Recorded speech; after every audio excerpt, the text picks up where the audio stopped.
মায়েদেরকে আজকে যারা পিতা বেঁচে নাই, চাচার সাথে 70-20 বছর ধরে সম্পদ নিয়ে, বিল্ডিং নিয়ে, বালাখানা নিয়ে আপনি কখনো কি এমন করেছেন যে চাচার সাথে শত্রুতা কিভাবে নির্মূল করা যায়? সম্মানিত বাপরা, আবার মায়েরা, আবার আপনি যদি করেন সামনে ঈদুল ফিতর, ঈদুল আযহা এসেছে, আপনি মালদা কিংবা পাকুড় সুন্দর স্টাইল থেকে, বস্ত্র প্রতিষ্ঠান থেকে সুন্দর একটা শাহজাদা লাট্টু মার্কা লুঙ্গি এবং সাদা গেঞ্জি আর সাদা পাঞ্জাবি আর 500 টাকার নোট আর এক বাক্স সুন্দর সন্দেশ কিংবা চানা নিয়ে গিয়ে যদি আপনার চাচাকে বলেন, চাচা এই হাদিয়াটুকু আমি তোমার জন্য নিয়ে এলাম, এই হাদিয়াটুকু আপনি নেন আর আমার পিতার জন্য আপনি দোয়া করে দেবে। চাচা ভাইপোকে বুকে জড়িয়ে ধরে বলবে, কলিজার টুকরো রতন আমার, আজ থেকে 20 বছর ধরে তোর সাথে জমি, বিল্ডিং, বালাখানা নিয়ে একটা চক্রান্ত চলছিল, মামলা চলছিল।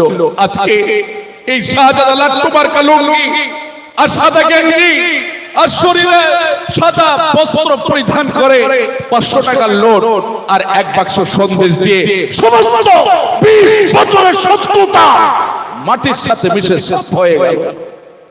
সম্মানিত বাপরা আমার, তাই আমি আপনাদেরকে বলতে চাই, পিতা বেঁচে না থাকলেও পিতার বন্ধুকে আপনি হাদিয়া করেন, মাতা বেঁচে নাই খালাকে হাদিয়া করেন, মাতার বান্ধবীদেরকে হাদিয়া করেন আর বলবেন আমার মাতার জন্য দোয়া করে দেয়। আচ্ছা বলে দেওতলার মানুষেরা কলিজাটি যেন ফেটে যায়। যাদের মাতা নেই, এই দেওতলা কবরস্থানে কবরস্থ হয়ে গেছে। আপনি ভাবছেন ফিরোজজামান তাহেরি কত বড় বড় কথা বললো, আমার অত বড় সম্পদ নাই, মেখরাব নামক খেজুরের বাগান নাই, আমার উট নাই, আমার পাগড়ি নাই, তাহলে আমি কি দেব? আপনি বলেন। বিশ্ব নবী রাসূলুল্লাহ সাল্লাল্লাহু আলাইহি ওয়াসাল্লাম তিনি বলেন, মায়ের জন্য তুমি দোয়া করো। আল্লাহ বলেন মায়ের জন্য তুমি দোয়া করো। কি দোয়া করবেন আপনি? আল্লাহ সুবহানাহু ওয়া তাআলা পবিত্র কোরআনের মধ্যে বলেন, ওয়াকফিজ লাহুমা জুনাহা যুল্লি মিনার রাহমাতি ওয়া কুর রাব্বির হামহুমা কামা রাব্বায়ানি সাগীরা। রব্বুল আলামিন প্রথমে আল্লাহ আমার পিতামাতা আমাকে ছোটবেলা থেকে লালন পালন করেছে। রাত 2টার সময় কল এসেছে পাকুড় রেল স্টেশন থেকে, একটা প্যাসেঞ্জার নিয়ে আসতে হবে দেওতলা।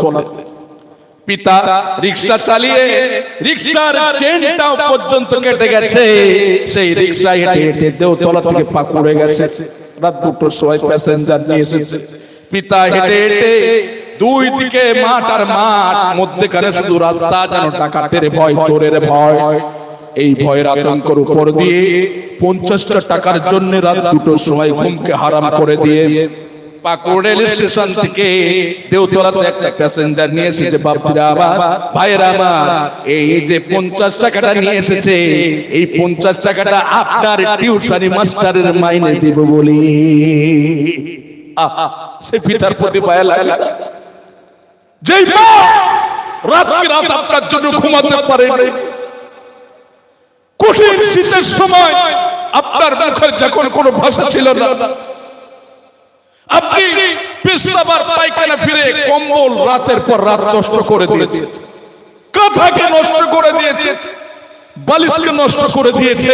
যেই মা নিজের পরনের বস্ত্র শাড়িকে খুলে মা উলঙ্গ হয় সুন্দর করে লেপের মতো বানিয়ে আপনাকে বুকের উপরে রেখে দিয়ে আপনাকে সারা রাত শীতের সময় রাত অতিবাহিত করেছে।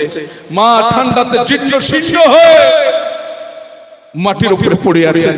মা ভেবেছে যে আমার কলিজার টুকরো সন্তানের এক টুকরা যেন ঠান্ডা লাগে না লাগে, সন্তান অসুস্থ হয়ে যেতে পারে। সম্মানিত বাপরা আমার, ভাইয়েরা আমার, মায়েরা আমার, আল্লাহ সুবহানাহু ওয়া তাআলা তিনি শিখিয়ে দিয়েছেন গোলাম তোমার কাছে সম্পদ না।